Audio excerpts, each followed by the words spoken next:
O Senhor esteja convosco.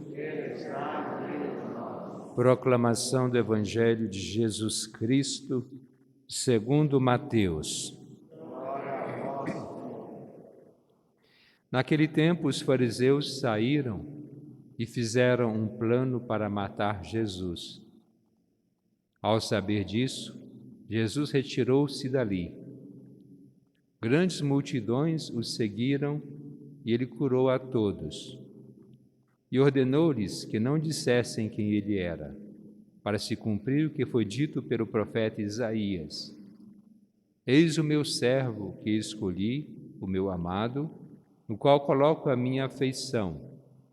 Porei sobre ele o meu espírito, e ele anunciará às nações o direito. Ele não discutirá, nem gritará, e ninguém ouvirá a sua voz nas praças. Não quebrará o caniço rachado, nem apagará o pavio que ainda fumega, até que faça triunfar o direito. Em seu nome as nações depositarão a sua esperança. Palavra da salvação.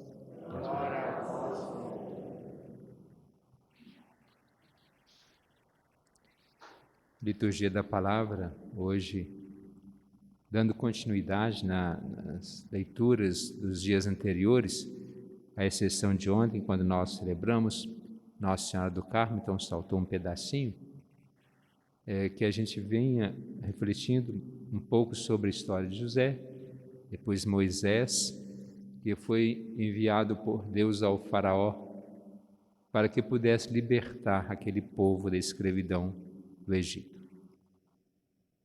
Um dos textos disse anteriormente, eu repeti aqui, que José, que foi escolhido para ser vice-rei, depois levou a sua família, seu pai com seus irmãos, que eram 12 com ele, para morar no Egito.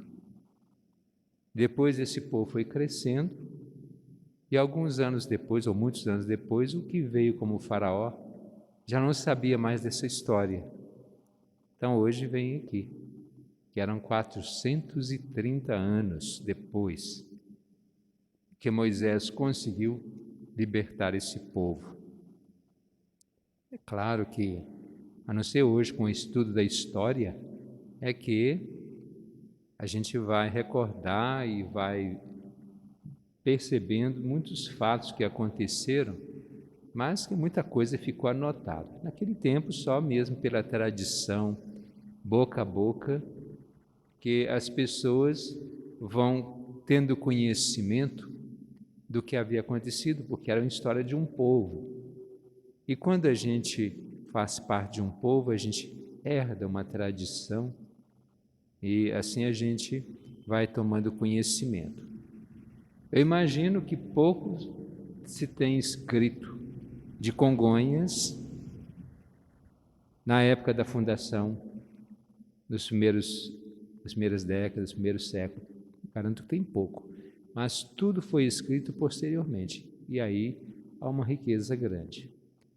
Claro que muitas coisas são escritas nas próprias pinturas, na própria arte, mas no papel o que vem escrito é depois, cada uma pesquisa aqui, outra ali, e aí já ajunta um acervo maior.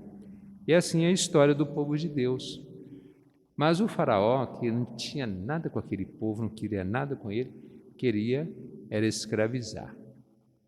E daquele grupo de 12, o pai e mais 12 filhos, daí se deu o nome das 12 tribos de Israel, e depois vem também o número 12, que são os apóstolos. Esse povo cresceu. Então, nessa libertação do Egito, já foram mais de 600 mil pessoas. Se falasse mais de 600 pessoas, já seria um grande número. O quanto que esse povo que era escravizado, o quanto que esse povo gerou de riquezas para o Egito. Hoje nós temos herdado desse povo da civilização do Egito, aquelas pirâmides que são visitadas por pessoas, turistas do mundo inteiro. Então, o Egito era um país, uma nação que estava nesse processo de crescimento, porque tinha mão de obra. Quando a gente não tem mão de obra, não tem quem faz, não tem pessoas que vão estudando, crescendo, tudo para.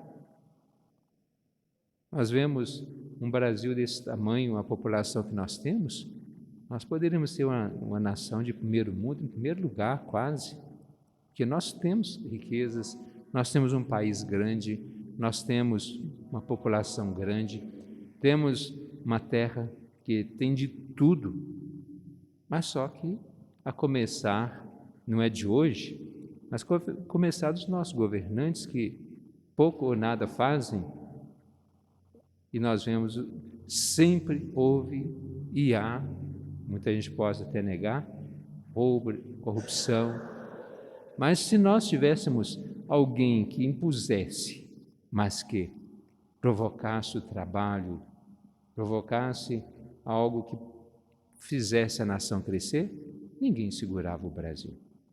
Era o que acontece com o Egito. Mas é claro que às custas de um povo sofrido, e hoje ainda muita gente se enriquece às custas de pessoas sofridas com salário baixíssimo, pessoas que não têm hora de começar a trabalhar nem de terminar, que é quase que de sol a sol, ainda hoje no século XXI. E pessoas se enriquecem às custas daqueles que cada vez se tornam mais pobres. Precisamos de um novo Moisés, um novo libertador. Precisamos não do novo Jesus Cristo, porque ele sempre trouxe, ensina, promove essa libertação. Mas precisamos de pessoas como em alguns países que procuraram a libertação, nem que seja política, mas não trouxe tanto a libertação do povo, ainda que nós tenhamos tido uma libertação política, comemorada aí no 7 de setembro, mas quanto tempo que ainda perdurou a escravidão oficializada e ainda há muita escravidão, não só de negros, mas pessoas de todas as raças e muitas vezes pessoas que vêm de outras nações. Mas no Evangelho Jesus vem aquele que veio como verdadeiro libertador e que é perseguido. Nós vemos que domingo ou dias anteriores que Jesus falava, fazia e perguntava: quem é esse que cura, que ressuscita mortos? Não é gente nossa? Seus pais, seus irmãos não são gente daqui? Mas na verdade, Jesus veio não de uma família nobre, mas pobre, simples, e que soube se impor dentro daquilo que ele veio fazer. Aí o Evangelho de hoje fala da sua perseguição. Não é só hoje. Ele sempre foi perseguido por causa das suas ideias, na defesa do mais necessitado.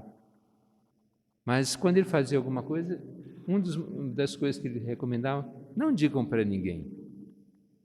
Não é que ele não queria se anunciar, porque pregar o Evangelho é pregar Jesus Cristo, mas porque ainda, como disse para Maria nas bodas de Caná, ainda não havia chegado a sua hora também de morrer. E muitas vezes, quando a pessoa promove alguma coisa, está buscando a morte. E Jesus, ele não buscou, ele fugiu da morte enquanto pôde. É claro que uma hora chegaria pela necessidade, como aconteceu diante dos planos de Deus, na sua morte, mas ainda precisava fazer muita coisa. Pode ser que alguém: não tem problema morrer, não, vou morrer mártir. Nada disso. Nós nascemos para viver. A morte é consequência de quem nasce. Mas nós nascemos para viver e precisamos viver para fazer o bem. É o que Jesus fez. E aí vem a profecia de Isaías, que ele repete: o servo que eu escolhi. Nós somos escolhidos por Deus. Não é à toa que nós estamos aqui, não. Jesus não veio como apenas aquele santinho que ficava ali diante do Pai em oração. Ele rezava, sim, ele trabalhava, ele pregava, ele passava pelas dificuldades normais de pessoas que queriam fazer o bem, ele passou por isso. E nós, às vezes, numa pequena dificuldade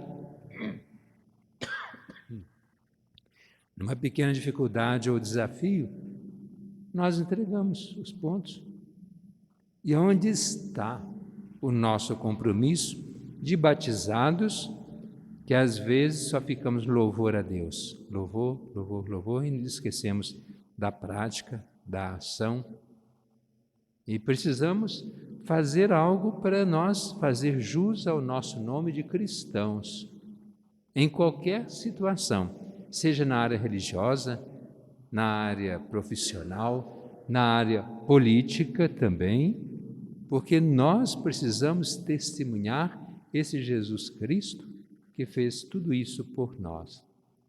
E ele é chamado o amado, em quem Deus coloca a sua afeição. E o finalzinho, só para abreviar, ele fala: em seu nome as nações depositarão a sua esperança. Isso foi dito por Isaías quantos séculos antes de Jesus? Isso prevalece até hoje. A nossa confiança está no Senhor, a nossa esperança está no Senhor, até hoje, e é para sempre. Em seu nome, as nações depositarão. Não falou até quando, não, para sempre. Ele falou que estarei sempre convosco. E é por isso que nós precisamos confiar na sua presença, no seu amor e também naquilo que Ele pode fazer por nós. Vamos fazer bem a nossa parte. Sempre uso essa expressão, fazer a nossa parte. Não leva em conta, mas leva em conta no que nós precisamos fazer, para a gente se considerar dentro daquilo que é uma proposta de ser cristão na nossa prática. Vamos agora elevar